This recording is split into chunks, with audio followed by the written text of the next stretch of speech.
Hi there, I'm Molly. And I'm Jamie, and this is our From the Pasture with Hired Hand podcast. For 15 years now, we've been proudly helping breeders promote hundreds of thousands of pedigree livestock with our easy-to-use animal management-driven website software. And let's not forget about Hired Hand Live, where over $1 million worth of livestock is sold online each year. We're excited to bring you market trends, sales data, advice from your fellow breeders, and stories from the ranch. Our software makes managing your website and your animals a breeze, so you can focus on what you love. So let us handle your digital chores while you tune in to another episode of From the Pasture with Hired Hand. So thanks so much for joining me today, Ross. For those folks listening and not watching, I am sporting my Chicago Cubs gear here for this special interview. So never played for the Cubs, but I'm a Cubs fan. So it's a great team. Well, why don't we start with some icebreakers here? I've labeled them Baseball Meets the Barn. Are you up for it? It's good. All right. Favorite ballpark snack versus favorite ranch snack? So we eat a lot of barbecue. We're in the out at the ranch for lunch. The Lockhart, where we are, is the barbecue capital of Texas. So I eat a lot of barbecue. I really like nachos at stadium as a fan. As a player, it was always tough balance on not eating too much before the game. But there were a couple places. So in Philadelphia, the clubhouse would make us cheesesteaks before the game. And in Arizona, they had these really good tacos. And I feel like in both situations, it was to try to get the visiting team to eat too much and get them off their game. And I think it works sometimes. But anyways, that's now we eat a lot of barbecue. Bullpen bench or hay bale seat? Now hay bale. So yeah, bullpen bench was fun about 10 years ago. All right, curveball or calving season, which is more unpredictable? Calving season. What's a ranch chore that you would have put into your training rotation back in the day? I think a lot of them, a lot of things that we do have benefit. We used to build a lot of fence, and sometimes driving posts in was not very good for my shoulder. But most of the things that we did were good. I mean, just being out, being active, carrying things. It's all kind of just played into general strength, which was important for baseball. What about your favorite MLB teammate back in the day versus your favorite pasture partner now, animal or human? So I had a few really good friends, but one who's still playing is Charlie Morton. He's a pitcher. He's with the Orioles this year. And another really good, a couple other ones. Chris Young's the general manager for the Rangers now, and Will Venable is the manager for the White Sox. So all three of them stayed in baseball. And I'd gone to college with Chris and Will. So, but it was so much fun playing with people with different backgrounds and a lot of international players. But anyways, now it's mostly family that I'm with. So my dad and I take care of the cows together. He just turned 80 this year, so he's slowed down some, but he still does a lot. And then we have some young kids that come out and help a lot. And then we see relatives out there quite a bit. We lease land from cousins. And so now it's mostly family, I would say, that I get to spend time with, which has been great. What about your pregame superstitions versus maybe your pre-sale rituals today? There were times as a starting pitcher, when you're just pitching once every 5 days, it's really good to have a routine. And it can be more, since you're not doing it every day, it can be a little lengthier, more intricate. But when I was a starting pitcher, I would usually eat salmon the day I pitched for lunch. And then I would get to the field early and I would read. I just found that was relaxing. That was usually the only day I would read, but I would read mystery books typically on the training room table, and just so I wasn't thinking about the game too much. Now, I guess I don't have anything quite like that. it's finding something with baseball at that level. You really need to, you have the ability to be kind of consistent with what you do. With ranching, you don't have the ability to be consistent with a lot of things. And it's also, I don't know, you should just deal with variability more. To baseball, it's easy. You got a lot of time thinking about it, just sitting there thinking about it. So it's good to have a routine to get your mind off worrying about how the game's going to go the whole day. So we're not going to catch you in the stands before a sale here reading a mystery book, probably? Probably not. Probably be chasing kids around while they're helping them. They really like reading their sale programs a lot and following along with the sale. What's most satisfying, a strikeout or watching one of your top calves hit the ground? They're both very exciting, I would say. I mean, I would say that's about a tie. Especially a strikeout in a big situation is just, it doesn't get much better than seeing the batter swing and miss or the umpire call strike three. But finding a pretty calf is always great too. If your herd today had a mascot, what would it be? I guess a Longhorn.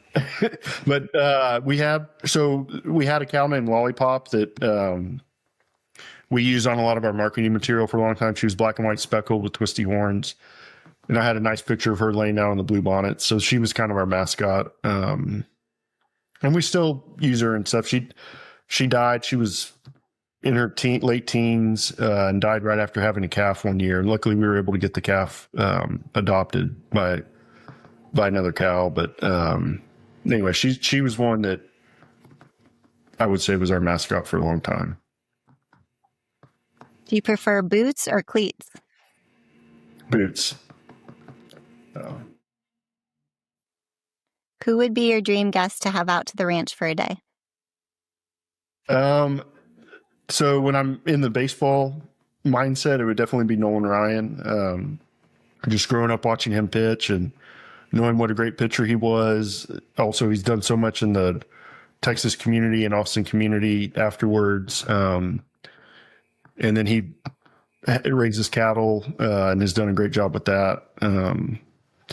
And he bought some Longhorn steers from us about 10 years ago.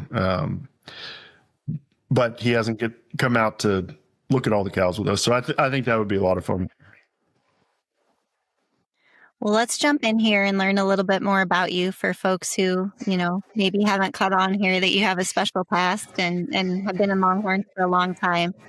Just go ahead and generally tell me a little bit about yourself.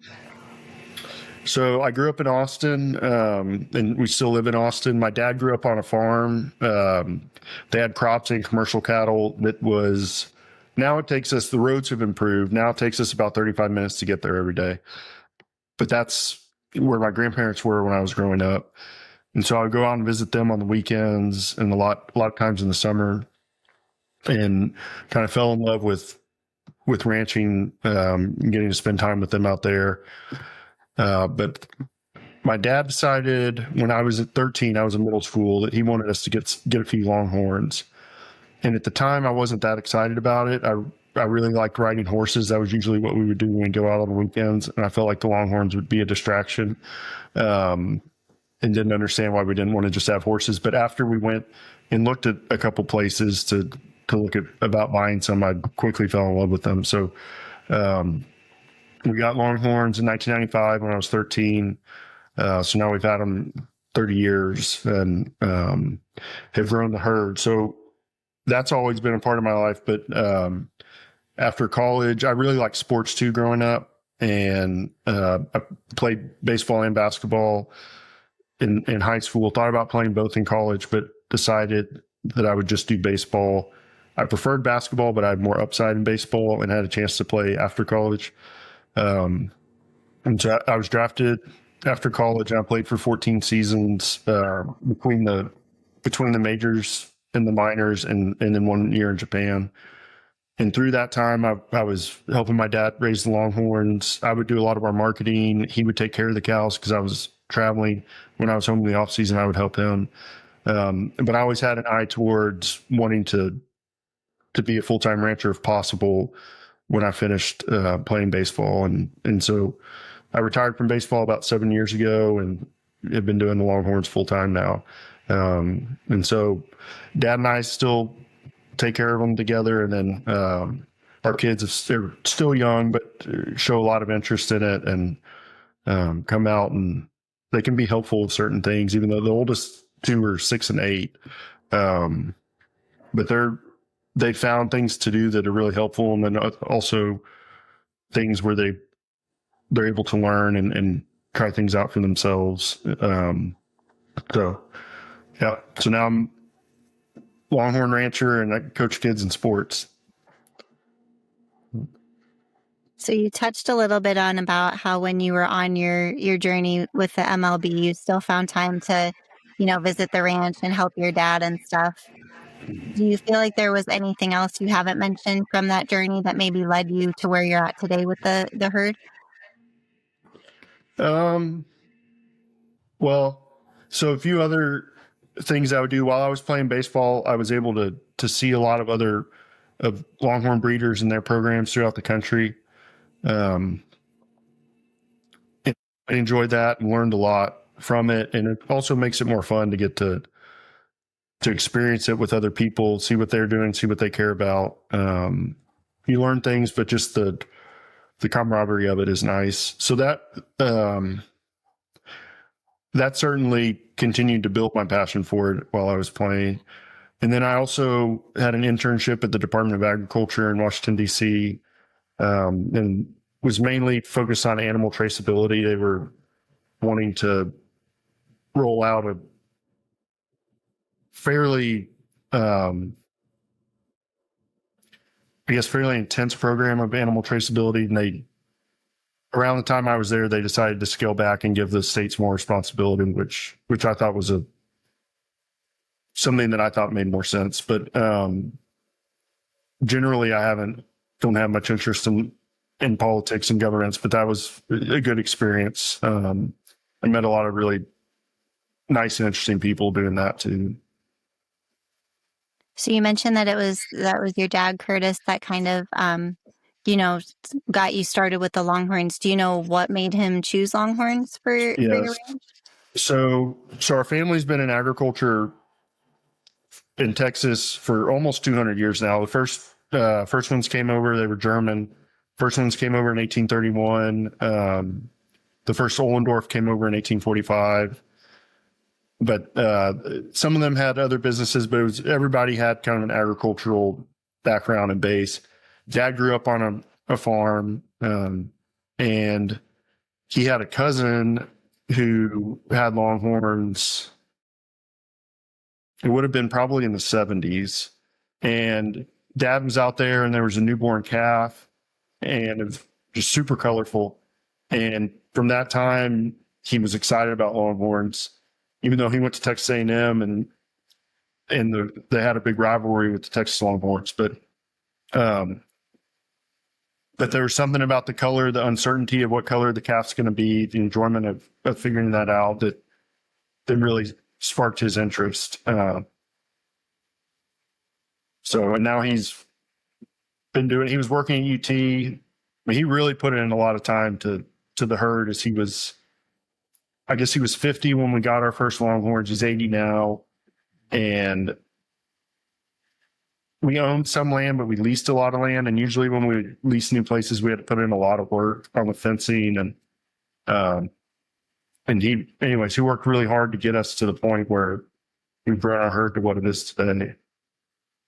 Well, I think a lot of our listeners, starting your involvement back in 1995, that's a long time, right? That makes you kind of an old timer in the breed. Not that you're old in age, just old in Longhorns. But I don't know how many folks will recognize this name. But you all bought your first few through the legendary Bob Coffey, who owned Travis Peak Ranch. How did that relationship and kind of that early breeding direction and philosophy shape your herd? Because if people do their research, he's quite the legend with genetics. Yes. And I think, so we met him in 1995. I think he was 1999 TLBA Breeder of the Year. Anyway, he had a good reputation when it came to raising cattle that people liked. But one thing that he really helped me with was marketing. So he was an architect, and he would he had these big sheets of paper that they would use for their drawings, and with little squares on it, and he would make these price lists that would have a picture of the cow, pedigree, a little bit of information.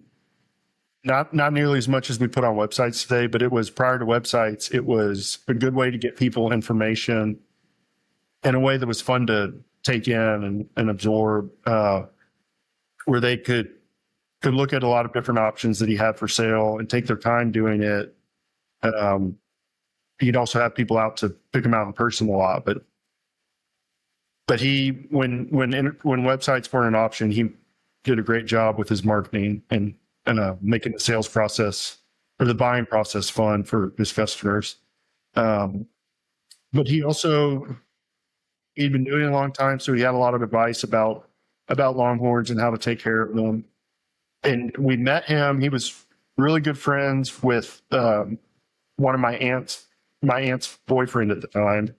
And Mr. Coffey were really good friends. And so that's how we met him. It was the second place we went to, but he was just right away, we hit it off so well. And one thing that I have noticed, and as time has gone on and looking back, a lot of people who raised Longhorns in our area started with Mr. Coffey and stayed really involved with Longhorns and got a lot of enjoyment out of them. And I think a lot of that was the cattle that he had, but also the experience that they would have in buying from him. He made it so enjoyable, made you listen to what it was that we were interested in doing with the cattle, and helped us find the best fits in his herd, which is something we try to do for customers today. Yeah, I feel like we're foreshadowing a few of my questions coming up here, because I know that you believe very strongly in, not just selling an animal and disappearing, or, letting folks figure it out. You do a great job with that relationship building. So we'll talk more about that coming up. But one thing, and if I think I'm remembering correctly, it's kind of like the old sale catalogs as well. Those price sheets that Mr. Coffey made. The funny thing to me was always that they were in black and white. So he'd have these beautiful, flashy colored Longhorns, but his little price sheets were always black and white. So you had to try to read and figure out what color everything was. That's right. Yes. Yeah. Did anything special lead you to choose Lockhart, Texas as the home of Rocking O Longhorns? That's just where our family had been and had land. And it worked out really well we're very fortunate in that our family came to that area in the 1870s, a lot of them, and a lot of them came from closer to Houston. And so they spread out and all had, of course, land was so much cheaper then. Even you could make a return on it with agriculture. So a lot of them own land. And then at this point, a lot of them have kept their land, but aren't using it for agriculture. And so we've had opportunity to lease land from cousins. We couldn't do what we're doing anywhere else. There's just so many advantages to the area for us. And then we live in Austin, and it's really we're lucky that the commute is not longer than it is, because Dad and I are out there pretty much every day. So most of what we consider our headquarters, it takes us about 35 minutes to get to. And who came up with the Rocking O name? Was that you or your dad or both? So I know I came up with the brand, which is pretty simple to know what a Rocking O would look like, because my dad is crediting me with that. In terms of the name, I think I might have, but I'm not sure. Of course, O is for Ohlendorf. And I don't know why we chose Rocking. I'm guessing that I used to really like watching Westerns. I'm guessing there was a Western with a Rocking something or other brand. But I know Dad credits me with in seventh grade and maybe an art class or something coming up with the brand, which I don't know how else it would look, but anyways, that's it. It came up pretty easily for us. The one thing we used to, so I have a younger brother, Chad, who isn't that involved with the cattle now, but when we started and we were both at home, he was. Now he lives in Dallas and does other things in finance and does other things. But so dad's Curtis, my first name is Curtis, and then Chad, we all started with a C. So we used to put CO in front of all of our cattle.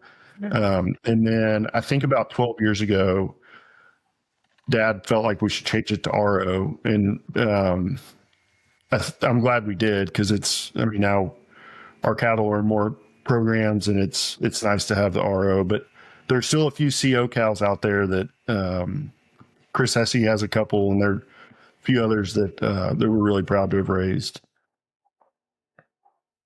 Well, let's talk a little bit about your breeding philosophy, and I think we'll talk about some of those legendary CO cattle coming up too. So your herd, if folks look, it kind of traces back to bulls like Brawl and Capone, and now includes daughters and granddaughters from some of the more popular bulls of today. How do you maintain consistency across generations while still, kind of pushing forward with the breed?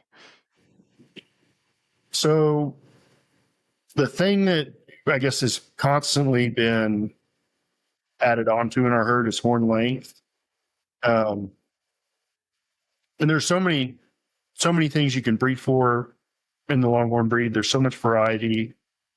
And we've always valued horns, but we like a lot of other traits too. So when we started off, we really wanted big cattle. So the bull Brawl that you mentioned, he was the son of Overwhelmer. Mr. Coffee had raised him. He was out of his best cow, India. He gave us really big cows, really nice color patterns. They're really good moms. They're really big frame. Really good moms. As time went on from there, we tried to add horn. We've kind of come and gone with what we focused on. We still like size for a long time. Now it's less important to us. We used a couple solid red bulls, Capone being one of them, that had really good horn for their time. And what we found was it was hard to sell solid red cattle. And so, there's some great solid red cattle. A lot of people like them, but most of our customers wanted more color. So, solid red, solid white bulls, we've tended to stay away from, but we've had really good success with some. We have Casanova's Magnum's a bull we've used for, I think, 6 years now.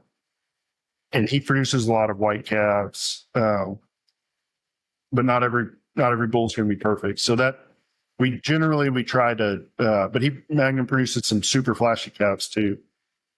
We try to keep color in the herd and then incrementally add horn without sacrificing conformation. So we've given up size, but we still try to not have flaws with conformation or with mothering ability, fertility, things like that.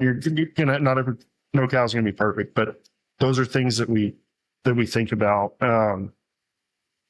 One thing, when we had really big framed cows, we also liked really big udders, and we realized that we were running into the problems with the bags as they got older, the teats getting big, things like that. So instead of looking for big udders, we want udders that look like they don't have any problems, and then fat growthy calves at side. So that's kind of how we evaluate the mothers, is not so much how does the udder look size wise, but how does the calf look, and does the udder look like it's fault free, that it doesn't have any problems. Anyway, those are some of the things that we focus on. I think a lot of people care about similar things. Some people prioritize other things more than we do. I think color is one of the things that just when I look at other websites and other herds, I think we tend to prioritize color more than a lot of people. I probably prioritize tip to tip horn less. So my favorite horn shape is a high handlebar horn. So the higher horns don't bother me. That some people really want to stay away from them. But we're also thinking about what our customers are going to want, and variety and color is something that consistently most of our customers that are looking to start a herd are interested in. Will you describe your program as pretty and productive? What does that mean? Like if you talk more about some of your selection traits or making your breeding decisions, how does that come into play? So with pretty, a lot of pretty can be color, but there are a lot of other things that go into it. There are certain face structures that I think people tend to be more drawn to with the cow's more feminine face. Is going to tend to be more popular. Black markings, black nose, mealy mouth, black around the eyes, things like that, that just add some beauty to the face. That some people really judge a cow's beauty on the face a lot. Conformational defects can take away from the eye appeal of cattle and possibly the function too, but the color is a big thing. Horn shape as much as length on older cattle, I think adds a lot to beauty, but it is all, I mean, being pretty is subjective, but there are certain things that most people are drawn to. And then with productive, so we have want our cattle to do well on an almost all grass diet. We don't supplement much. It depends on how much rain we get, but we try to have the pastures work throughout most of the year, and we're lucky that our winters aren't that bad, so the cattle can still graze most of the winter. But we want them to do well on grass, and we want them to raise nice big calves consistently. So we want them to calve every 10 and a half to 12 and a half months. They won't all do that every year, but generally we have good success with them breeding back efficiently. But I mean, I think these are things that a lot of people like, but those, I guess I think about the cow itself. I think a little bit less about the genetics and more about what that actual cow looks like. When they're young, genetics are more important because you don't know what they're going to look like or what they're going to do. But, and genetics are always important. There's just so much variety even amongst full siblings too. Do you think that focusing on beauty in cattle ever gets a little underestimated in the Longhorn industry? I guess it depends who you ask. I mean, our customers, most of our customers they want a fun way to get their ag exemption, but they aren't all in states that have ag exemptions, or even countries. And we've sold to a number of countries too, but usually they just want to enjoy being around the cows, and beauty is a big part of that. When you get into competitions and have more, what I would consider more competitive breeders or Longhorn owners, whether it's horn measuring or futurities, then there are other things. And I think with sales, popularity of genetics is really important, especially on younger animals.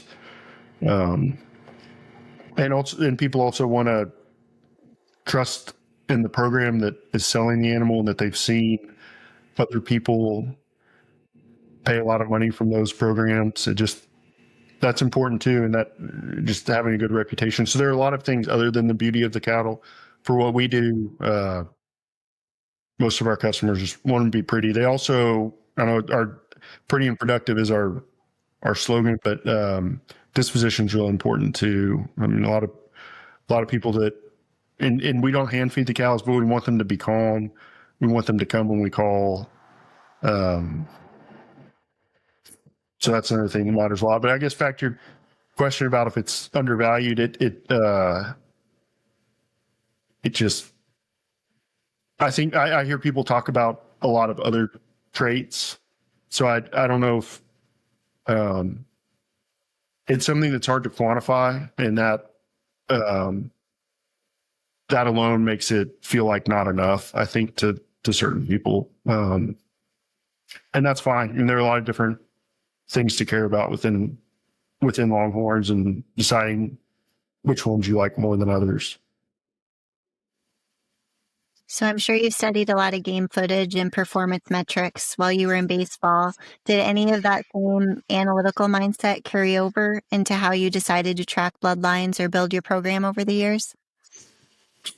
Well, so when I think about it, one thing that I think about is, and this goes back a little bit to just appreciating beauty versus things you can quantify more.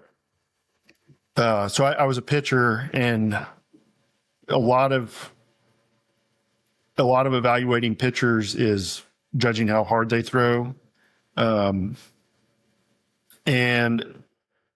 part of that is it's easy to measure and it's easy to communicate to other people. It's easy to rank people based on how hard they throw. And then defend your rankings because it's black and white. It's if you throw 96, that's better than 93. But there are a lot of other things that go into making a good pitcher. But radar gun readings, there's something appealing about being able to quantify something like that. But I understood in watching people pitch that sometimes you would make bad decisions based on the radar gun readings, or suboptimal decisions with who to draft or who to sign, things like that. And I've just noticed with Longhorns, there's a similar draw to horn measurement length because you can quantify it. It's easy to rank cattle. It's easy to communicate it, to justify your decisions. And that's fine. There's nothing wrong with it, but it's just something that I have tried not to. Generally, if you can quantify something, it's easy to overvalue it. And I've just tried to be aware of that as I think about things, because I like longer horns too, but I try to make sure I'm thoughtful of the fact that I like other stuff as well. And it's fine to like things that can't be quantified. And I feel like I've seen that both with pitching and with Longhorns. So I always did well in math, but I don't like applying it in all areas, I guess. So I feel like there's a time and place. I feel like a lot of Longhorns is more of an art than a science. There's definitely components of both. We're not that analytical day to day on what we do. I think there's a time and a place for it, but we aren't overly analytical. I think, I don't know. I guess I'm used to thinking the way I do, but I don't consider it all that analytical. And now a word from our sponsors. Do you sometimes feel like you're the only one who doesn't have it all figured out? Rural life can be isolating, but it doesn't have to be. Welcome to Ag's Most Okayest Farm Girls, the podcast for women who are craving connection, laughter, solidarity, camaraderie, and just overall encouragement in your everyday life and dreams. Each week, your hosts, Annalise, that's me, and Courtney will cover topics such as farm life, mom life, making money online, side hustles, hobbies, sharing on social media, jobs off the farm, and so much more. Us rural gals need to stick together, so saddle up for some fun, real, and unsolicited advice and stories from our everyday farm lives. Grab a drink, we're Ag's Most Okayest Farm Girls, and we're here to help. Listen wherever you find podcasts. Are you a new Longhorn breeder eager to educate yourself on market trends and sale prices? Stay in the loop with our text messages. Get the latest updates, events, and insider tips on all things Longhorns delivered straight to your phone. Stay informed by texting website to 888-700-8131, then reply with Longhorns. That's website to 888-700-8131. Sign up today and take your breeding program to the next level. So in 2009, you threw an immaculate inning. So 3 strikeouts on 9 pitches. So that kind of precision is pretty rare in baseball for any fans that follow. In your Longhorn program, have you had any perfect inning moments where everything kind of just clicked? Maybe it be a breeding decision or a calf that turned out exactly how you hoped? So a lot of what we do is very long-term, and you don't have, so with throwing an immaculate inning or getting strikeouts, it all happens very quick. You feel the reward right away. So much of what we do is longer term, whether it's the 12-ish months of a calving season or the 30 years from planting trees. Like it's just, most things are really long term. But something that consistently feels really good is when we make sales to customers where we've communicated with them and tried to be thoughtful about what it is that they are looking for and what it is that we have that might work well for them. And we find that right fit and they're excited about their purchase. And it just feels like it's worked really well on both sides. That's something selling predominantly private treaty that we've had the fortune to be able to do with some regularity. And so those interactions are the times when Dad and I feel really good about things. It feels like a great day or great start to a relationship. So that making the sales that feel like win-win are I guess probably the thing I think about being most similar. Well, you've kind of had a theme of a lot of your answers relate back to what your customers want. So let's talk a little bit more about your customers. Mm-hmm. What I think on your website, maybe I read that you, or maybe it was when we were speaking, you kind of said you felt like you had two different groups of customers. What are those different groups looking for? So a lot of people come to, so we don't have the largest herd, but we have, one of our strengths is that we have larger scale and can sell a group of cattle, whether it's 3, 5, 10, or more than that, where people have options to pick from. And a lot of times that can lead to a good buying experience. So there are other places they can go to, but a strength that we tend to have is being able to offer people as they're starting off, if they want to go to one place or get quite a few from one place, quite a few options, and also a lot of information about each of the cattle. So we have a lot of new customers, and they're new as in they're new to Longhorns. They might have room for 2 Longhorns, but a lot of times they have room for 3 to 8, 3 to 10 or more. And a lot of times they're looking for a fun way to get their ag exemption. They might want to raise calves, they might not, but they want pretty cows that are easy to be around. Between the selection of cattle we have, the advice we can give them after the sale, I feel like we have a lot to offer that group. And usually they're buying multiple cattle. And then another group would be people who are more established in the breed. They typically are only looking to add 1, maybe 2 animals at a time. A lot of times they're going to be buying a bull. And we have repeat customers that come every 2 to 3 years and buy a bull from us. So the established breeders are usually a little more selective in that they know what specifically they're looking to add to their herd, and often they're buying 1 at a time.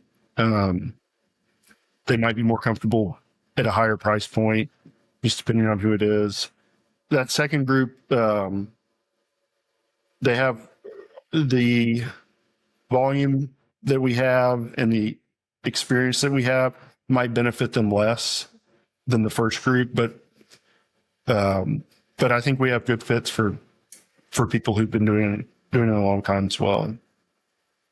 You mentioned volume. How many head are you all running now? So we've been downsizing, but in the hundreds. We've been in the high hundreds. About a year ago, we've been cutting back some. I don't know. Plenty to keep us busy, I guess. So it's just me and my dad who are taking care of them. We'll hire people to help with projects, building new fence, helping spray mesquites, things like that. But when it comes to working with the cattle, it's just been me and my dad. And Dad's getting older, so it's mainly me. So we have, even after cutting back, we'll have a few hundred calves a year. It's probably where we'll end up. Well, let's kind of break down these 2 different groups. So I have some questions that are kind of related to each of them.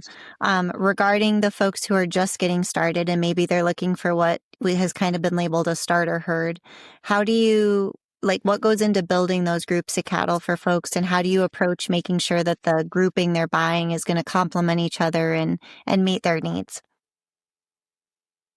So different people want to start different ways. Some people like to buy heifers and watch them grow up around them. And some people want the mature cows that already have their horn shape and going to have more eye appeal at the beginning.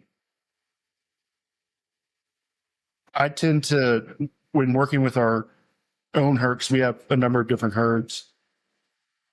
I like to group cattle similar in age, often similar in body type and body size, similar in horn length, but different in color. So I like to where color is the thing that really separates the cattle.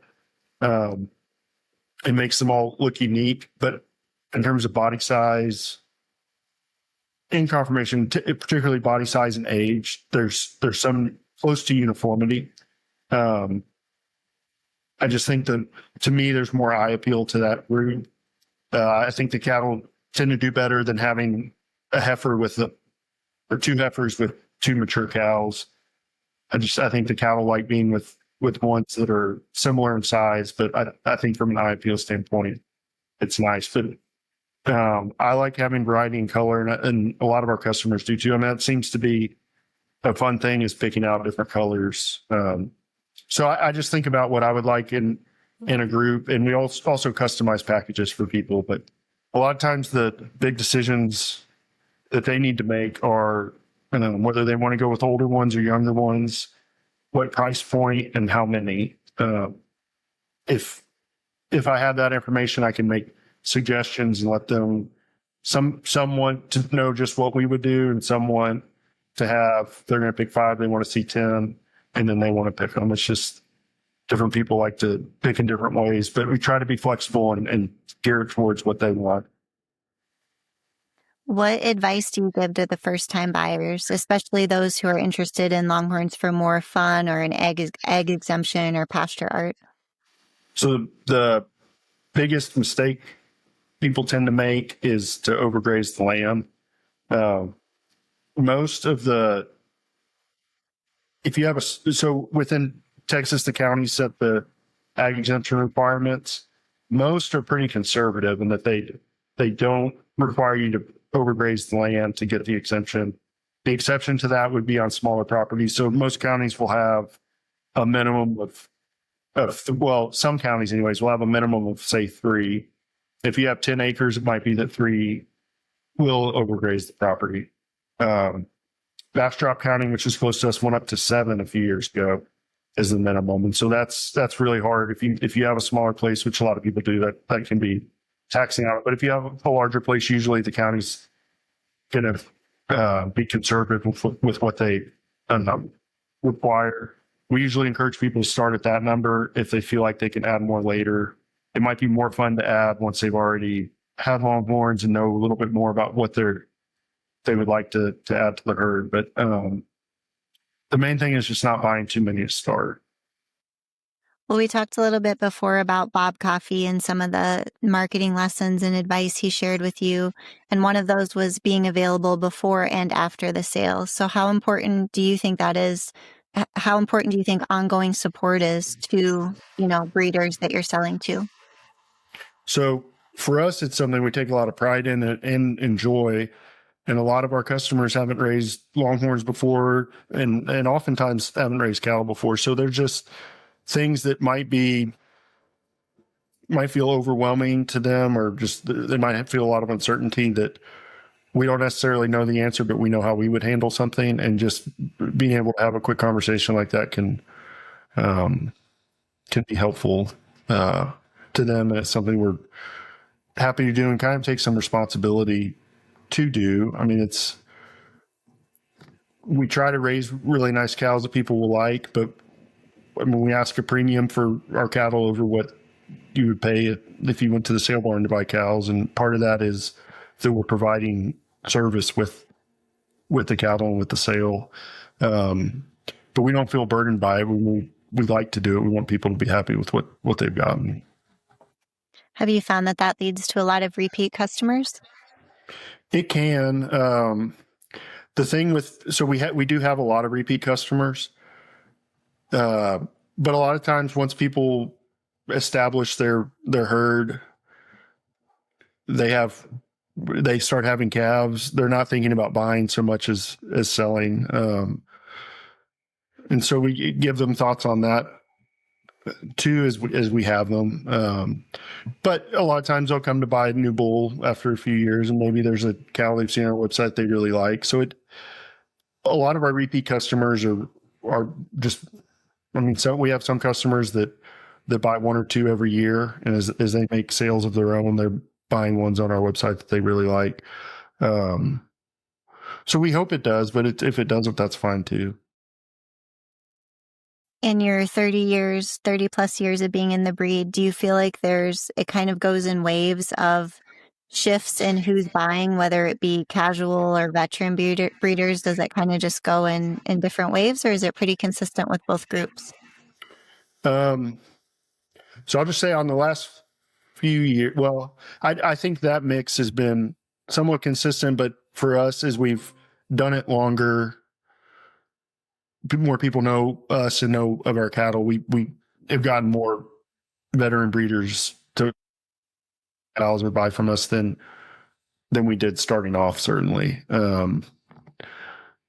It can be a challenge starting off, figuring out how to market your cows, and usually you have a couple disadvantages. One is you don't often have experience and expertise to provide to the customer, but often too you don't have as much scale. I mean, there are a lot of advantages with scale, and both as an operator in keeping your costs down, but too in what you can provide to your customers. So we have, as time's gone on, we have had just more customers generally, but certainly more veteran breeders that have been interested in our cattle. So one thing that I noticed, and it could just be us, but we used to sell a lot of heifers. People would want to watch the cattle grow up. Around COVID, I think everybody saw a bump in sales. Just there were a lot of people decided now it's time to get Longhorns if they'd been thinking about it, or they have more time to look, or they're spending more time at the ranch, whatever it was. Our experience during that was our sales really jumped, but it was people were tending to want to buy cows that already had the really pretty look versus buying heifers and watching them grow.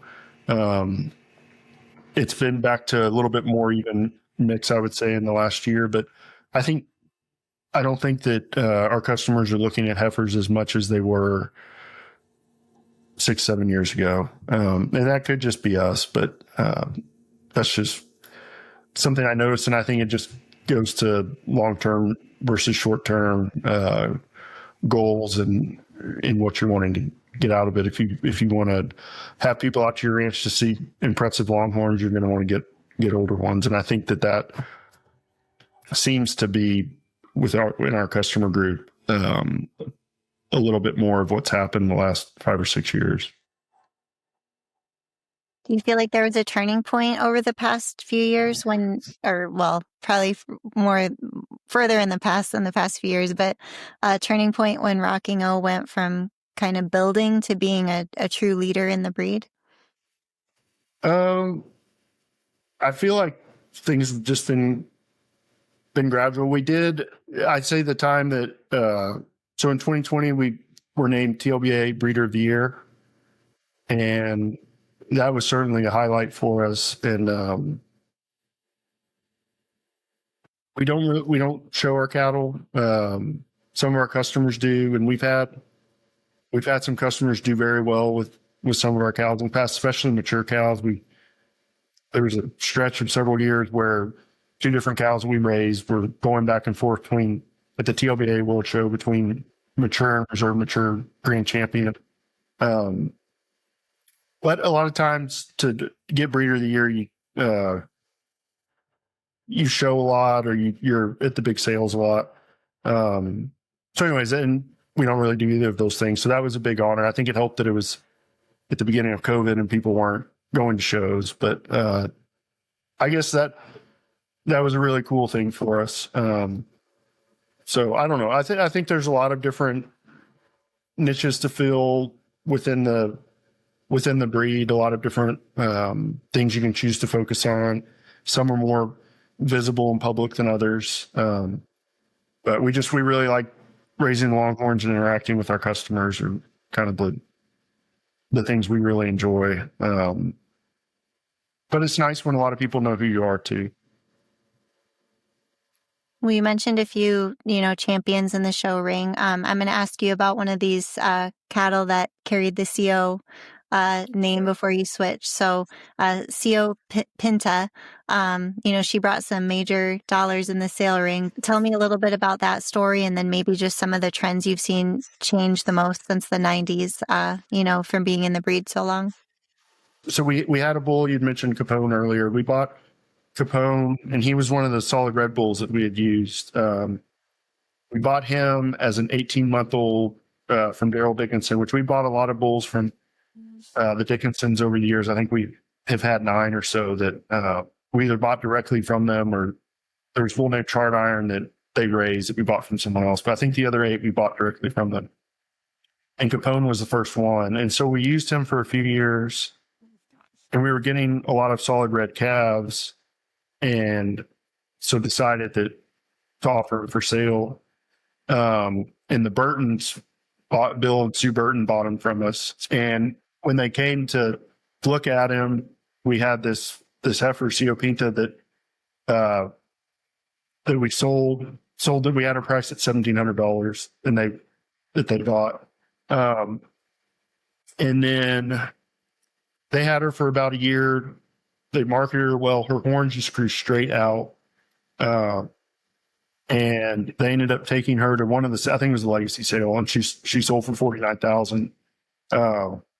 So anyway, so we were really happy for them that they were able to do so well, and it was really great for us to have her do so well. But yeah, that's, I guess, the story on her. And then we really enjoyed getting to know the Burtons a little bit over the years, and we went and toured their ranch. We were there all day and didn't get to see all of it, but in 2015, and they had just mentioned how grateful they were that we sold them Capone and Pinta, because Capone, it did a good job for their herd too. And anyway, so they said that they, and just on their own, because Pinta had done so well for them, to let us know if there was something that they could do to return the favor. So, which was really nice of them to say. But anyways, it's sometimes you're going to sell some that other people sell for less, and sometimes more.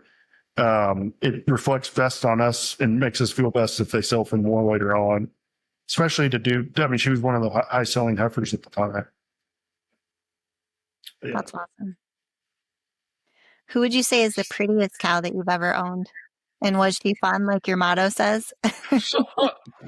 That's right. Yeah. Prettier cows are more fun. So, probably Lollipop, that I mentioned a little bit earlier, that, so I really like flashy black and white cattle. And she had a lot of spots and roan. She had super twisty horns. Her horns weren't that long. She was also, I particularly liked her because she calved every 10.5 months and raised super, super fat calves. So anyway, there was a lot to like about her. She was probably up there. We have a cow. So our 6-year-old asks me all the time, whether it's just all our cows or in a certain pasture, which one my favorite is. And he'll want me to rank my top 5. It's like multiple times a day. So, he and I both right now, our favorites change a lot, but he and I both really like a cow we have named KDK, Cash's Cream Puff. We call her Cream Puff. And she also, like Lollipop, doesn't have super long horns, but it's pretty shape. But she just has this beautiful color, nice full body, raises really good calves. I guess my answer on which one is my favorite now changes over time, but Lollipop's one that is always in the back of my mind as having been one of my favorites that we have. Well, one thing I often wonder when I'm scrolling Instagram and come across one of your posts is, can you make any cow look good? Because all of your pictures are they're perfect. They're standing correct. The scenery is perfect. So tell me a little bit about that process. Yeah. Well, thanks for saying that. So One thing I try to only take pictures at good times of the day, so where the sun is at my back but not too low. So it's kind of like, it depends on the time of year, but kind of mid morning, later afternoon are usually the times. I try to do it in pastures where there's a nice background. So ideally they're on kind of hilltop. We don't always have that luxury. Some of our pastures have a lot of mesquite still. So we try to do it where there's at least a pretty section of each pasture, where we can get pictures. Sometimes there are trees in the background, which is fine, but it's ideally they're on a hilltop. But and then there are times of the year where like late spring through the fall are for us good times to take pictures. The cattle are slicker. Since our cattle are mostly on grass, their body weight fluctuates throughout the year. There are times where there's great grass, times where there's not as good. So to us, they always look healthy, but we like taking pictures when they're on the fatter side with slicked off coats. And then just taking a lot of them, having a camera that'll take a bunch in a row so you can pick the one where their ears are in the right spot, their mouth's closed, they're looking at you. Some days it just seems like you can go out there, if there are 15 heifers, I can get a good picture of all of them. And some days I can't get a picture of any of them. So a lot of it's repetition and practice, but also trying a lot so that you'll get those days where you get a bunch of good ones. But it's something I've done for a long time now. And squatting down is important too. Things just look better. Is there any tricks you use to get them to look at you, or are they pretty nosy when you're out there already? So that's something that varies a lot day to day too. I usually will kind of whistle and I'll hold my hand above my head and snap my fingers. Or if I have a hat, I'll wave my hat. That works sometimes. Sometimes I'm like squatting and jumping up and down while I'm squatting and try to get them to look. And some days nothing seems to work, but I'm usually by myself. I know some people will have someone else wave something behind them. If my dad is there with me, he'll usually be sitting in the mule watching, and I'll ask him to drive straight behind me. So if they look at the mule, it's essentially the same as them looking at me. So sometimes that helps, but some gals just tend to be really stubborn, especially when they have plenty of good grass to eat. Well, you mentioned, you try to have a good pasture setting. And I know in the 30 years you've been ranching, you've worked a lot on tree removal, adding trees. Tell me a little bit about just your sustainability and land stewardship practices. So I guess the biggest thing we have to discipline ourselves on is not overgrazing. And that can really be a challenge in years where we don't get much rain, because our rainfall fluctuates so much. But that's one of the things that's constantly on our mind. Then there are bigger projects and a lot of it has to do with trees, whether we're removing trees we don't want, or I have several times planted large groups of oak trees and put in irrigation. And that's very long term. I mean, that's me. I'm hoping my kids, because these are younger trees I'm planting, hoping my kids get to enjoy the aesthetics of the tree. The cattle get to enjoy the shade over time. But mesquite trees are something, and there are a few other, we have mesquite trees are the most prevalent. We have weesatch trees, which are another thorny tree like mesquites, and then ratama, which is also thorny. It's more tall and skinny, but we have those three trees, and our properties are spread out. So all of them seem to have mesquites, and then weesatch seems to be coming into the area more, but it and ratama can grow pretty quickly. So I've been spending a lot of time the last probably 4 summers on the skid steer in the summer, and I'll cut the tree, and then we have a tree shear with a spray kit, so I can cut it and spray it right away. And so you don't have to use much spraying as long as you get the whole base. It's really good about killing the trees. So that is a long term. I mean, that's something where I'll work for 3 months and then finally clear a field, and everything looks so much different. the grass will grow better in the future. The cattle won't have to be walking through the thick mesquites. That's something I've really enjoyed doing a lot. And so we've had the fortune of being able to buy some land over the last few years and convert it from farmland to pasture, or from brush with real thick mesquites to pasture. And those are things that have been really rewarding. I have learned a lot in those processes, and it feels, now that I've done it, I just feel like there are just other things that I can do. I didn't realize that I could, I guess, kind of reclaim some land to nice grass. And having gone through, we've had other farmers in the area help us prepare the soil after we've cleared it and things to plant grass. So we've had a lot of help from other people, but Dad and I have done a lot too. And it's a lot of especially with our family having been in agriculture in that area for a long time, having been handed down land through generations, the land is a big part of our enjoyment, is admiring the beauty of the land and trying to keep it pretty and keep it productive for the cattle. And now let's hear from our advertisers. From the Pasture by Hired Hand is presented by R3 Hilltop Ranch. Located in Chilton, Texas, R3 Hilltop Ranch has been breeding registered Texas Longhorns since 2006. What began as 3 heifers has grown into our current herd, which you can explore on our website at r3hilltop.com. We're passionate about loud colors, longhorns, and docile temperaments, but it's the easy-keeping, low-maintenance traits of Texas Longhorns that initially attracted us and continue to drive our herd growth. In addition to livestock, we proudly offer certified Longhorn beef products. Visit r3hilltop.com/beef to learn more. Thank you for listening, and enjoy exploring our ranch online at r3hilltop.com.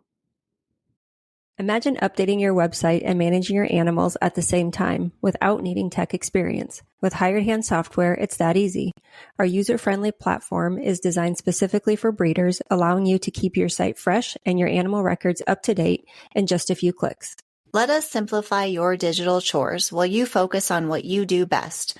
Visit hiredhandsoftware.com and see just how easy it can be. Looking for top quality Longhorns and a taste of true Texas spirit? Look no further than Cantera Cattle Company.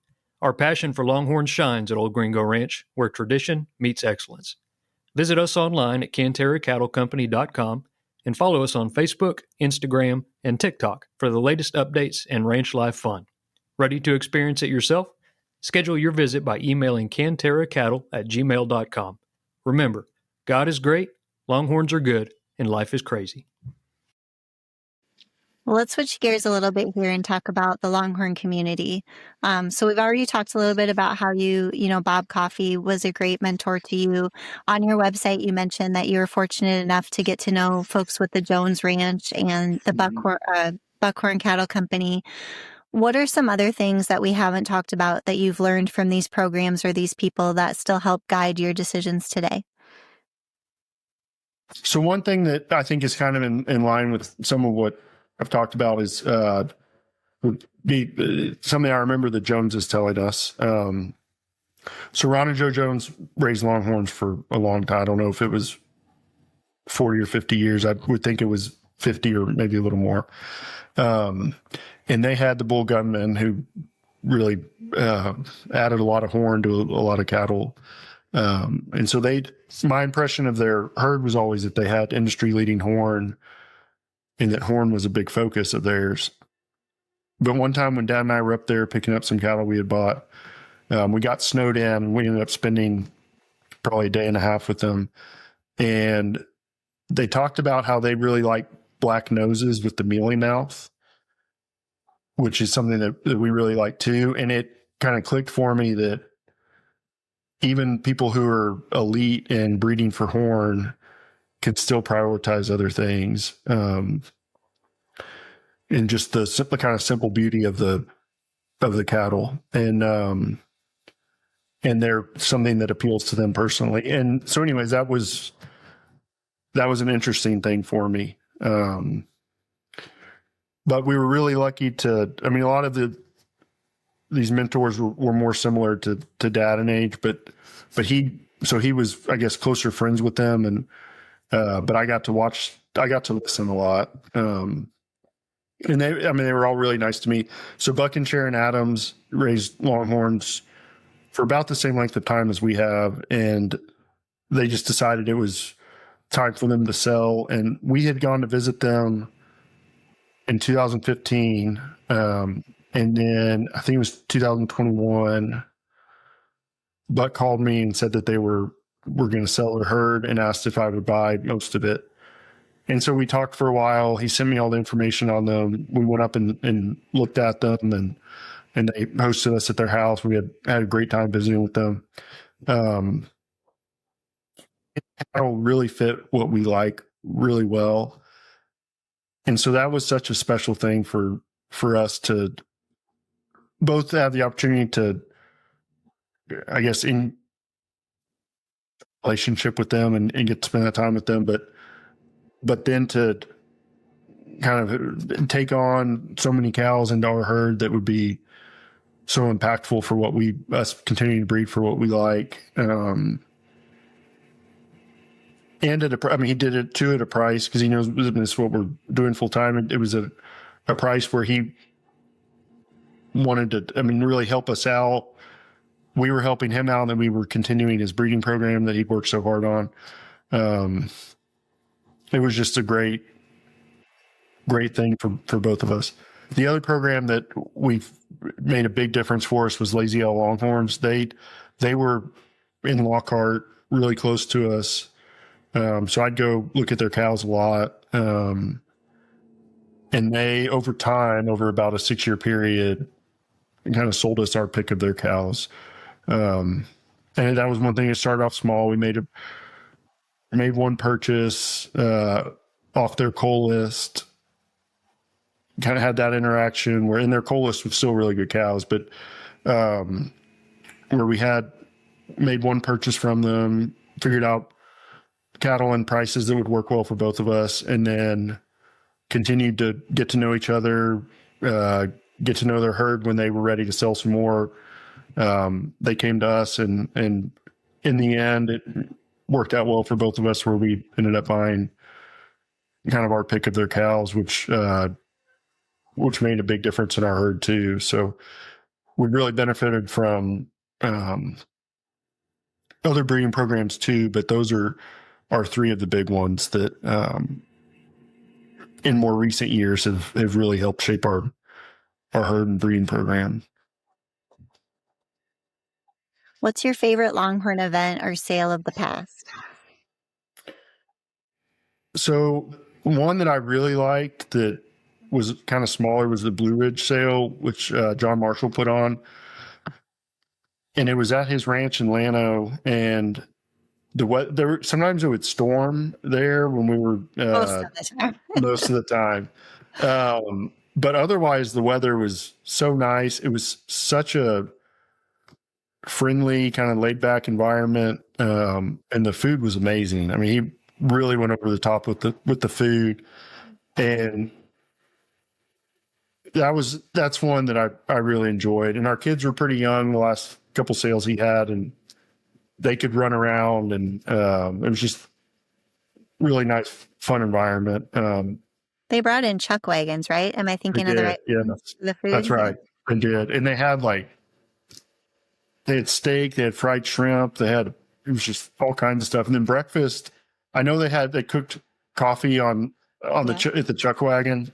And I don't remember what the breakfast food was, but I'm sure it was good.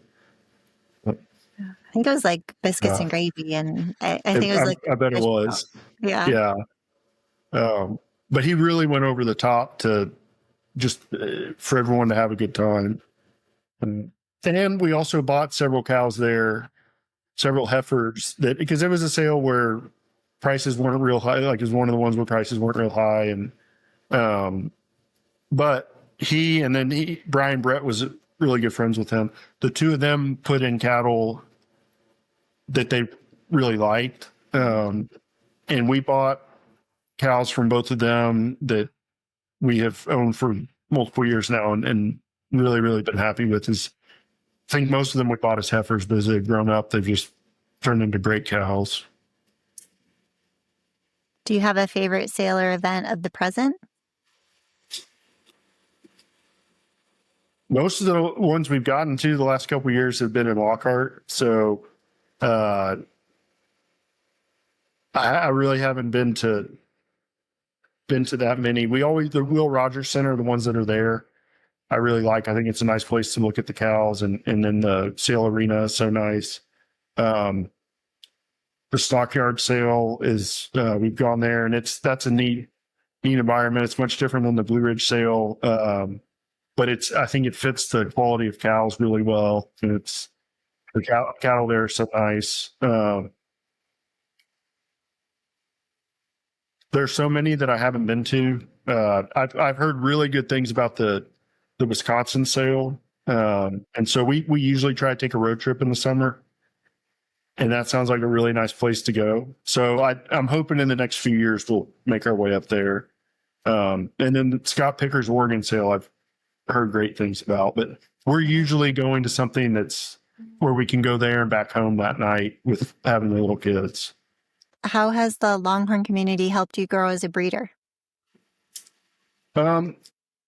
Some of it would be seeing other people's kind of best practices and how they do things. But the biggest thing would be just the options that are out there for bringing primarily bulls, but also cows into our herd to kind of add on to traits we like without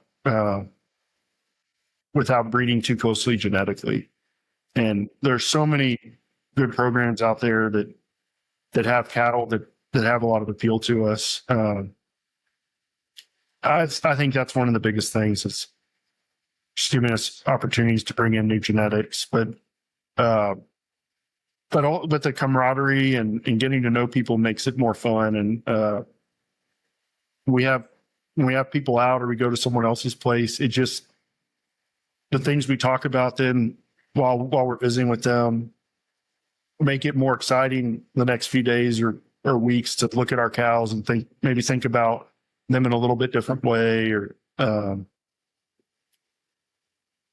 get particularly excited about one that somebody who came out really liked. And I don't know, there's just, if we were just doing it, I mean, a lot of the appeal is doing it with our family, but that would get pretty old. It's nice to have other people too that are involved, and kind of more of an in and out basis. Name a few of today's programs that you admire and why.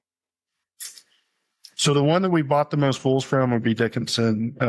Just over the years, I think we bought Capone in 2002. So it's been over 20 years we've bought cattle from them, and there are just so many options on what to buy, and they also make it easy in that they have pictures of the bull parents. If they have calves, they have pictures of that. And then we've bought a lot of bulls that they have used for several years, and so there's been a lot of marketing behind them. So that's part of the reason we buy from them. But we like their cattle, especially if we're looking to add more size back. They tend to have big body cattle. But the one that I'd say consistently seems to wow me with their cows and the consistency would be Bob Loomis. And he's just been breeding elite cattle for so long. And there's just something really consistent. And there are several others that I'm thinking of, but I just want to name one. So I'm going to just say him. But there's several others too their cattle are so consistent. So Bob Coffey owned a bull named Abraham early in our time raising Longhorns, and he had bought him from Bob Loomis. He had won the World Show. And then Bob Loomis has gone on to just have elite horned cattle, but they've maintained such a pretty body type. And so many people have bought bulls from him and continue to buy bulls from him. I mean, it shows how well he and his cattle are respected throughout the breed. What's something that you think the Longhorn industry does really well, and what's one thing you would love to see improve or evolve in the future?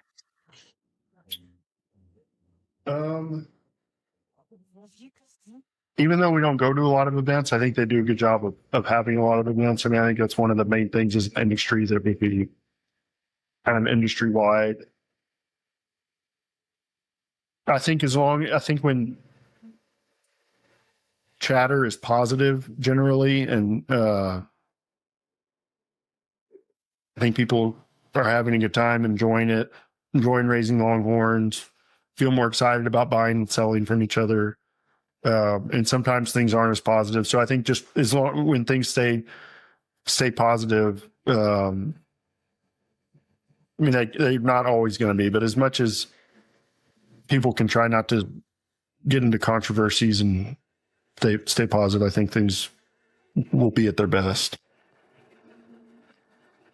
Well, can I ask you a few questions about Hired Hand Live and let everyone know you're on there a little bit for the sales? Yeah, sounds good. What's your strategy when it comes to internet bidding? So for both internet and if I'm there in person, I try to identify the cattle that I'm interested in. If I'm looking on the internet, it's nice to be able to do a lot of research on their history, especially calving history. I try to avoid cattle that don't calve very frequently. And a lot of times, not always, but a lot of times you can get an idea of that on y'all's websites.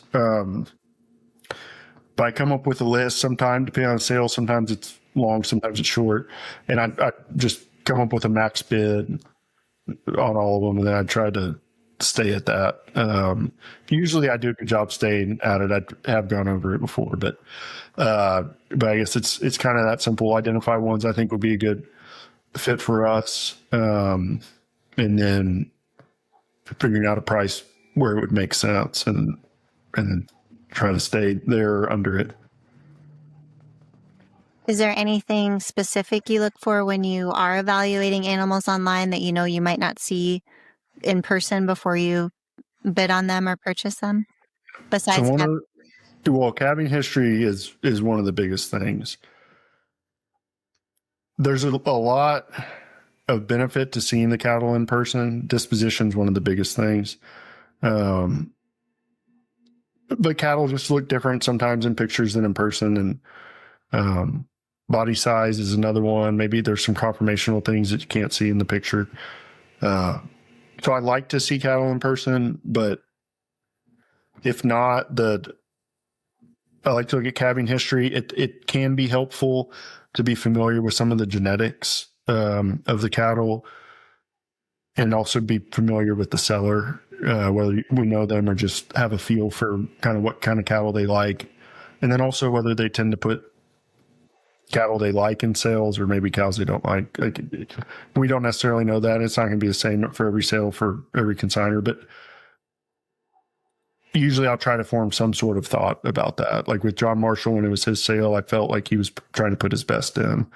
I feel more comfortable bidding when I feel like that's probably the case. Are there any standouts you can remember that you've either bid on and lost or purchased through Hired Hand Live that kind of stand out in your mind over the years? Sometimes I'll go to the sale and just bid through Hired Hand Live because in part it's easier to close out. So we bought Lollipop at the Horn Showcase.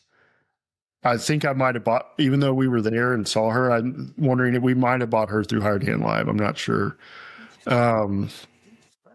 The ones that we bought from John Marshall that I really liked, I'm thinking we might have bought them on Hired Hand Live too. I mean, one nice thing, a lot of times that sale was Friday night and Saturday.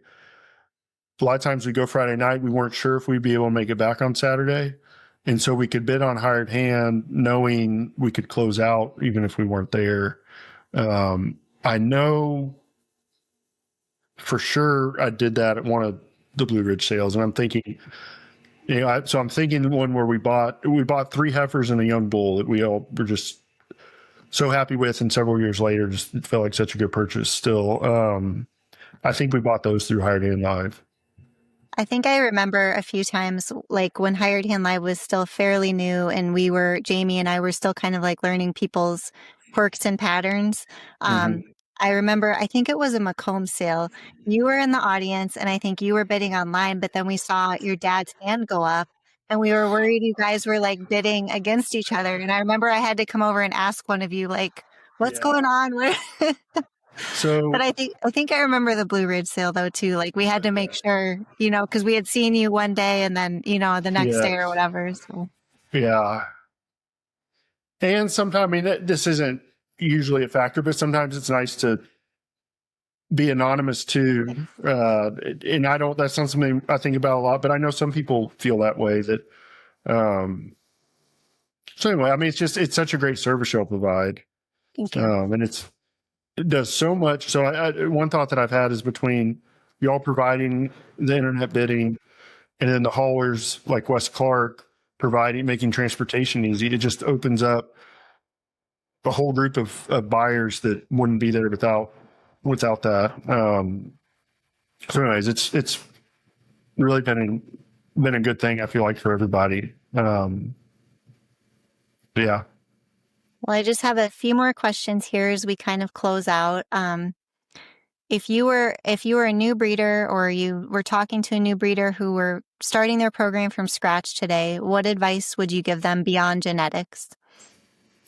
So the biggest thing would be not overgrazing. That's just, it takes a lot of the fun out of it. It can have negative impact on the land, and your costs go way up. So if you overgraze, you're having to feed a lot of hay, your costs and your labor are just way up. So that's usually the biggest thing. And then aside from that, it would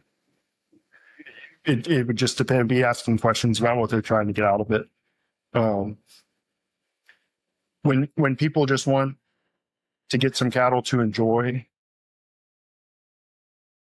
and they want it to be, but you just need to find cattle that'll be kind of hassle-free for them and pretty and gentle. That's usually a lot easier because Longhorns are great for that. If it's somebody who's wanting to make a business out of it, there's just so much more that goes into that. And so usually in that situation, it would be more about kind of start off slower, talk to more people, see what people do, see what people who would have a similar scale and history to you do to make it a successful business, and take your time more. But if you're just doing it for enjoyment, which I think most people that own Longhorns are, maybe not most that have a website or attend the sales, but they need to be ones that you as a seller would enjoy being around, especially a lot of times if you didn't know anything about cows. But they can usually make a quicker purchase if people are trying to make a business out of it or compete in futurities and maybe horn measuring events. Then it probably is better to take a little more time. So if you look back at your journey from high school to college to the MLB to building one of the most respected Longhorn herds in the country, what are you most proud of?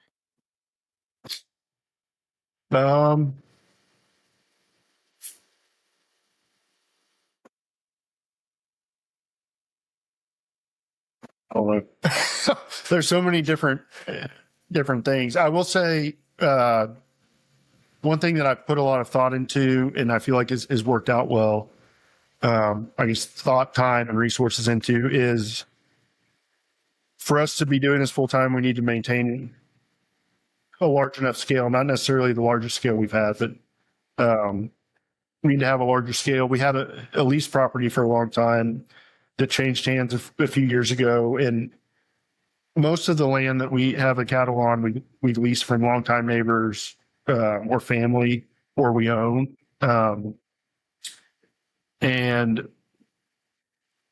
we felt several years ago like we needed to prepare to maybe lose this lease or give this lease out at some point. And I guess we started thinking about this 5 or 6 years ago, but we were able to make adjustments, a lot of which involved planting grass and farmland. But between buying land or leasing land, we were able to slowly adjust our herd to where now we could give up this property, which now it's getting developed. So we've chosen to give it up, but now we're able to still have, because we prepared for it, still have the scale. But I think we've shown just in different things, both in, I guess, me with baseball and Dad and I with our Longhorn herd, just shown a lot of resiliency. And as things come up, just continuing to make the best of situations. I felt with baseball, that was a big thing. I had some really good years, some really bad years. But I was able to play till I was 35, which is a fairly long time. And a lot of that was because when I would have bad years, I'd bounce back, at least eventually. And anyways, I feel like with agriculture, being resilient is so important because there's so much, you're always going to have tough times. So I think that in both those situations, that's something I was able to do, and that I would say I'm proud of it. That's a great advice. People, I don't think often equate resiliency in agriculture. So that's huge. Yeah, you gotta be so resilient. The day to day, it varies so much with the weather, with things breaking down. There's so much that's out of your control. So things are gonna go bad. And there are going to be great days too. And it's just making the best of the ones that aren't as good. Do you ever see yourself stepping away from ranching, or will you be walking your pastures for decades to come? Definitely not at this point. I do not. And I don't think I ever will get away from having Longhorns. I thought at some point I might work in professional baseball. I've done a little bit of announcing. We have a AAA team here, and I've done color for them some on the radio, just to stay involved. And I enjoy doing it a little bit. It's possible I would do something part-time in baseball, and with us downsizing a little bit, I could have a little bit more time to do things. But at this point, it's just I enjoy it so much. I enjoy raising the Longhorns, taking care of the land, helping out our customers. Our kids are really getting into it. It's always been such a part of my life, kind of throughout my life. So I have felt like I'll always do it.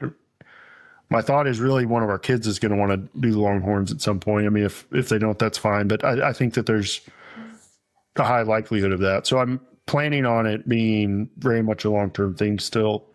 Have some variety too. So at some point I might do more than just the Longhorns. But I might not. I don't know. When people think of rocking a Longhorns years from now, what do you hope comes to mind? One thing I feel like we try to be transparent with what we're offering people. I think that's something we feel like we should do and take pride in. And so I feel like that would be great if just people feel like they know what they're getting when they come and look at our cows or think about buying something from us. Well, is there anything that I haven't asked you that you want to share with the listeners? No, I don't think so. You asked a lot of good questions. But I do. I mean, I feel like the service y'all provide, especially for me with the online bidding, but also the websites for your customers is just been such a good service. Thank you. Well, thanks for taking the time to join me today. I appreciate it. Thank you.